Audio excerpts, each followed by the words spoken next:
Hi, I'm Kerry. And I'm Kayla, and you're listening to the Cheat Sheet Speech podcast, where two pediatric speech language pathologists talk about how to build communication in your everyday environment.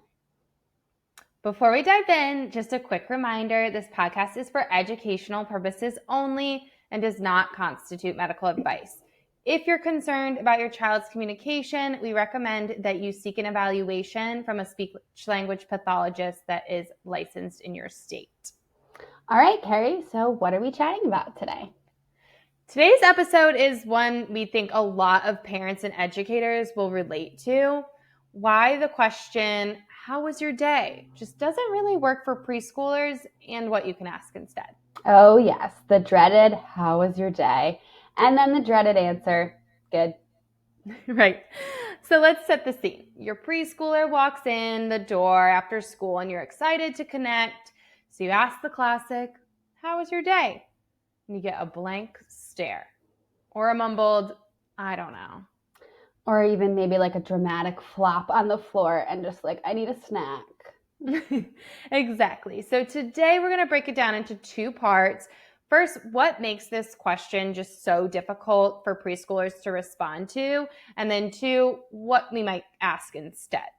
So Kayla, why doesn't that question, how was your day, work? First off, it's too big and it's too vague. For a preschooler thinking maybe like age 3, 4, even 5, how was your day? It's a really abstract question. And their concept of time is still developing, which we actually talked about time concepts. I think it was in our restaurant podcast. Yeah. So asking them to summarize several hours it's super overwhelming. Right. And having them pick up and choose like what are the important parts of the day is a really difficult task. I was actually just talking to a parent about this. Like they don't have this association between or dissociation between like main idea and detail yet. So you're trying to have them pull from their whole day and give you a summary of that, which in their head, there's so many things that happen in the day. So that could just take hours to answer that question. Right. That could be a super long question. And after a long day at school, your child's not going to want to tell you a really long story. Feels like another job. So a preschooler may not also have like the vocabulary yet to sequence those activities, which is how you would formulate a narrative to explain your day, or even the memory skills to remember back to specific events that happened during their day.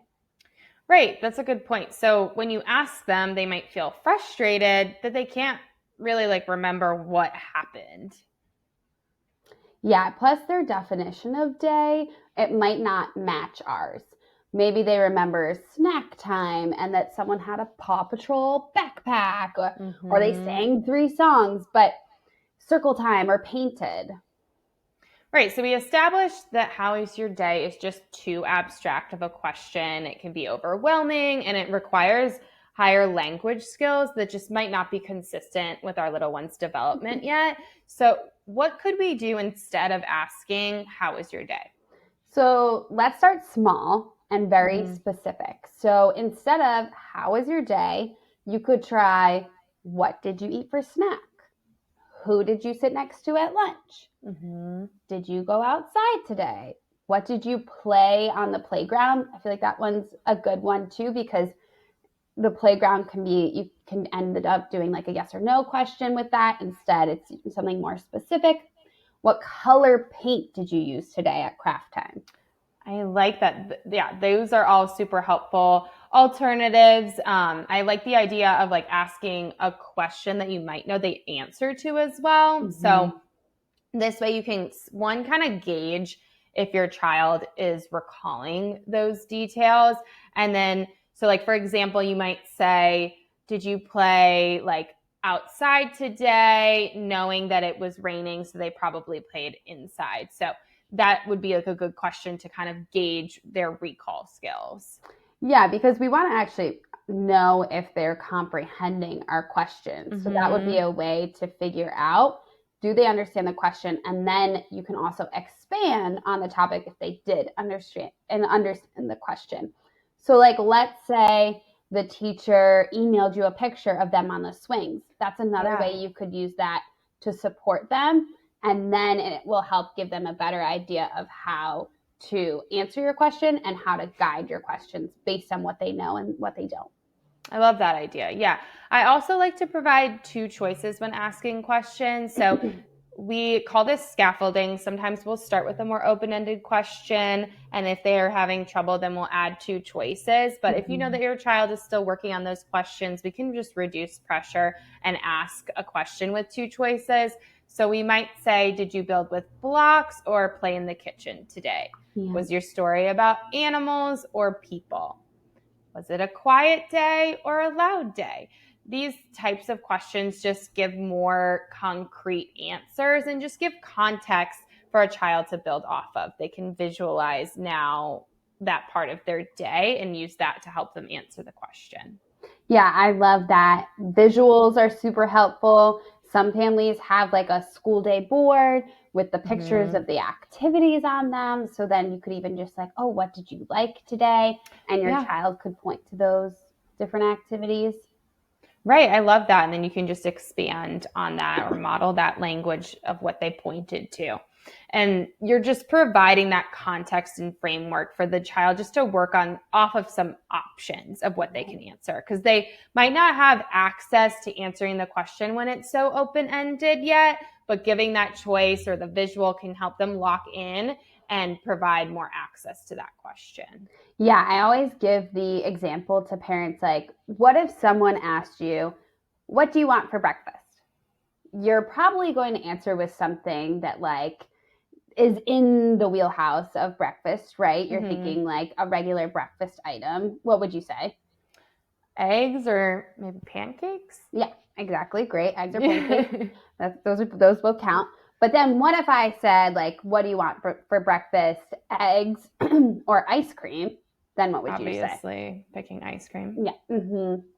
So at that point, it's like your brain didn't know that ice cream was an option for breakfast, right? You were thinking breakfast foods. Yeah. So similar to children, they might not know when you just say, how is your day, what the options are for an answer to that. So giving them a choice or giving them a visual is going to bring that vocabulary into their space to better answer that question. That's a really good real life example. So we can ask those concrete questions, offer choices, or give a visual. What could we do if we want our child to just start to share longer answers, work on those shorter narratives? Yeah, don't be afraid to model. Share about your day first, right? Sometimes it's just something that we forget to do because we're used to like asking the kids to answer. So instead, just like give them a detail about your day, something exciting that happened. Like, I saw a squirrel, this huge squirrel run across the parking lot today. Right? That's exciting, might stimulate something. And then it models your day without pressure. Yes, reducing that pressure, help them realize what are some important talking points when retelling their day. Yes, exactly. And then the child might even be able to relate, let's say, to that squirrel moment. They might say, like, I saw a huge squirrel in the playground, or something else that you talk about in your day. Maybe that will give them something to talk about too. Yeah, I've also seen on Instagram, this one mom posted where they play this game that you can say, like, am I telling a truth or a lie? Okay. So you go and you tell a story, and throughout the story, the child guesses if that part is like true or false. And it's just a fun way to model how to tell a story and keep your child engaged. That's super cute. I really like that. So if I was like, I was walking into the grocery store when I dropped my phone. And I would say, true. That sounds true. Nice. Okay. And then I picked it up and I saw a giant bear. Okay. I'd probably go false. You're like, that's false. You never know. I feel like that didn't happen. I have some crazy stories. Next, I ran into the store and I got 3 oranges. True. And then last, I went home. True. Okay. That's fun. I like that. Right. I think it's a good way just to like keep your child engaged. And you can also like work on some of those sequencing words. So like you were saying first, next, then last. And then it's just a way to have your child start to hear, oh, this is how I can tell a story. And it's also starting to practice on some of those comprehension skills because they're, engaging of like, oh, is that real or not real? Is that true or false? Okay, now I can maybe answer some questions about that story. Okay, I love that. Yeah, so keeping our questions very concise. You can offer two choices, give visuals, or model about your day to help set them up for success when you are asking them about their day. And I think that's a wrap on our weekly chatter. I love that. Hopefully, yeah, those were some good suggestions for how to avoid the dreaded question, how was your day? Yeah, I think so. And hopefully explain the background behind why this question does seem so difficult so that you can better adjust how you're asking questions and just boost more communication in your little one. So let's jump on over to our speech spotlight. Awesome. So, have you ever asked your child, what did you do at school? And then they respond, good. Or, where did you play today? And they respond, my cat. And then it left you wondering, does my child understand the question that I'm asking? Right. Well, should they even understand the question that you're asking? So, our speech spotlight today, we're going to review the development of asking and answering questions. So, it will help you guide the questions that you're asking your child to figure out if they are developmentally appropriate for them. Amazing. Yeah. We're going to review just those developmental milestones of asking and understanding questions. So these milestones are based on normative data, so based on a group of children that age. So this is just based on some norms from Allison Fors, who is a speech language pathologist, and she has amazing milestone handouts. So we will link that in our comments. And then also the American Speech Language Hearing Association, which is our accredited association that we use as speech language pathologists. So let's start with our 1 to 2 year olds. Based on this normative data, children the ages of between 1 and 2 can receptively, so this understanding piece, they can turn their head to a certain location when asked like a simple location question. So where's mama, or where's your blanket? They'll turn their head towards that. Between 1 and 2, we can answer a question when given 2 choices. Usually those choices are, a visual or within the room. So ball or bubbles. Then between 1 and 2, we can answer simple questions such as what's this? Those what's this questions, holding up something, what's this? Ball. And then answering those simple yes/no questions as well. Okay, nice. Yeah, and so that was the understanding piece. So if we think of the same age for our 1 and 2 year olds, 1 to 2 year olds, I should say, they, in terms of that expressive piece, so now they're asking and answering the questions, they could ask, what is that? Or they could use that rising intonation. So they might say, like, cookies when they're asking a question. So they might not use those WH words yet, but they're still showing that they're asking a question. Yeah, definitely. So moving on to our 2 to 3 year olds, based on this normative data, receptively, so that comprehension piece, they will answer questions within their space by pointing to that object that you described. So you could say, where do you sit? And they might point to the chair. Mm-hmm. They can also answer their name when asked, what's your name? And then also within this age range, starting to answer simple WH questions logically. So who is it? Maybe grandma's coming. Who is it? What's that? Something across the room. Where's your giraffe? And kind of show you where that is. What's mama doing? Any of those simple questions like that. Also another emerging skill was answering questions that start with can you? So can you help me? Can you eat a crocodile? Those are still yes/no questions, but just framed a little bit differently to make them a little bit more complex than a simple yes/no. And they are that another emerging WH question is answering what do you do when you're cold, or which one can you wear? So some of those critical thinking questions, still within the context of their environment, but starting to be able to answer some of those between 2 and 3 years. Yeah, the receptive piece, they really are able to answer more of a variety of questions, like you said, though, in that context. Expressively, they're going to start to ask simple questions like, where did it go? Or what are you doing? Or where is giraffe? So some of those different WH questions that they've kind of been exposed to already. Yeah.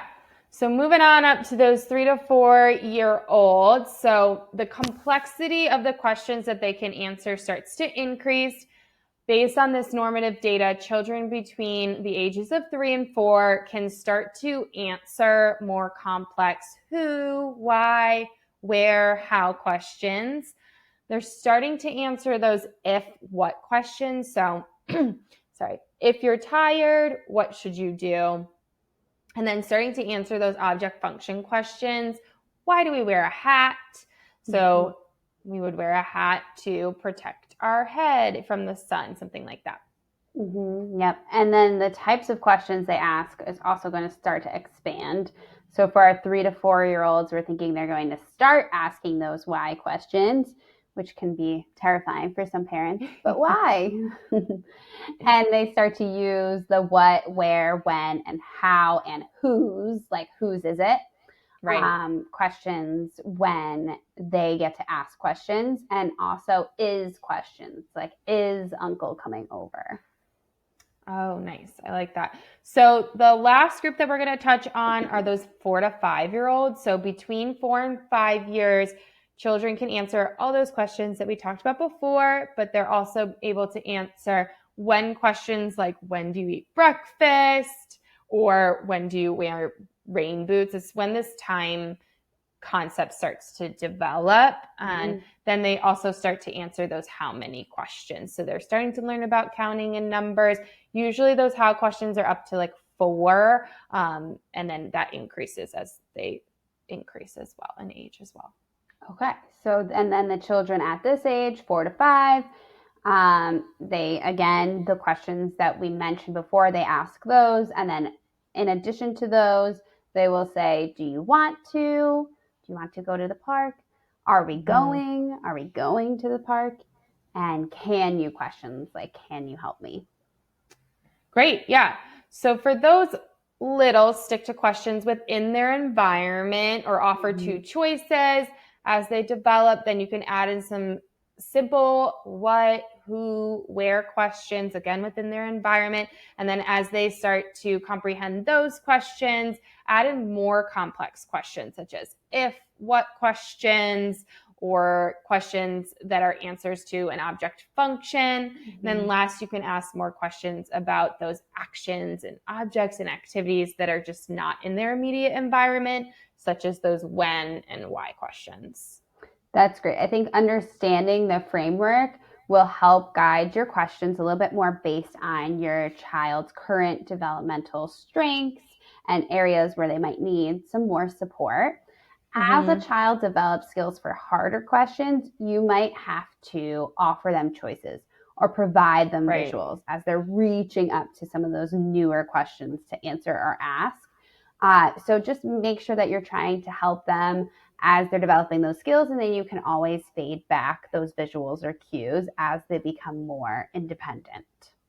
Right. That leans back into that scaffolding piece we were talking about earlier. So if your child is not yet answering those questions independently, such as when do we wear our rain boots, then you can add that visual and show them a picture of rain and sun and see if they pick rain. And if they don't, you just go ahead and model it. We wear them in the rain. But that's going to be a great way to help them learn how to answer those questions and just grow their confidence with answering those questions. Right, because when you're first introducing that when question, they could answer it, like I said before, cats. Right. So if you give them the choice between when it's sunny and when it's raining, you're at least scaffolding them to understand I need to give like a time of day or that time concept. Right, because that's like also the first piece is associating when means time, where means place, who means person, which we work a lot on in speech therapy as well. But that is one of our strategies, is to start with those visuals and then fade them back, or those two choices and then fade them back. Great. So it's also just really important, we want to emphasize that all this information is based off of normative data for children these ages, but every child is different. So a child may be able to answer maybe those more complex when questions at an earlier age, and not maybe those yes/no questions. So they could flip-flop, something like that too. Right, that's a good point. A child might start to achieve some skills closer to their 4th birthday, and then another child, or even the same child, sometimes they develop some of the skills closer to right after they turn 3. So every child is unique. They're understanding the types of the questions. So just make sure you're keyed into what your child's able to understand, how you can scaffold them to continue to grow. Yes, like we always say, meeting your child where they're at. And so just having this information can help you kind of guide your questions and areas of support. Great. Let's move on to our communication countdown for the week. This week we have our top 5 questions to ask after school instead of "How was your day?" So it's a great summary from our chatter earlier on the podcast. Yes, all of these questions that we're going to have will be geared towards preschoolers. So what is your number 1? Number 1, who sat at the lunch table today? That gives a little bit more context. It gives them a visual to feed off of, thinking about that lunch table, and great practice for answering those who questions. You can also give choices if you know some of the people at the table, or someone who sits at the table versus someone who doesn't usually sit at their table. Number 2, was anyone sick or missing from school today? That's a good one. Everybody always knows. Yeah, right? I know. One of my classes does like the "We Wish You Well" song, which is super cute. I love that. If someone's not there. So that's a good one. Something that's different from their regular environment. So can kind of cue them into, oh, that's kind of interesting, something new that happened. Number 3, did you play inside or outside during playtime today? That's nice, because you might know the answer to that one. Right. You have a frame of reference, and also you can you're giving those 2 choices built into the question too. Number 4, what made you laugh today? That one's super cute. That's my favorite. I like that one. It's just fun, and it's creative. It's helping them kind of think of something, and I'm sure you'll get a range of answers. But that one, when I ask it, definitely get quite a variety of answers. And number 5, what is something that your teacher said to you today? Ooh, I like that one. Because the teacher probably talked to them at some point. So it gives them a range of things to be able to say, but then it also provides a little bit more context than "How was your day?" They can pick up on something that directly came from the teacher. Exactly. Yeah, it's kind of pinpointing it. Awesome. Amazing questions to get our conversation going beyond "How was your day?" That is a wrap on our podcast for today. Be sure to like, subscribe, follow, tell your friends to follow. Yeah, talk to questions in the comments too for us. And we'd love to hear from you. Bye. Thanks. Bye.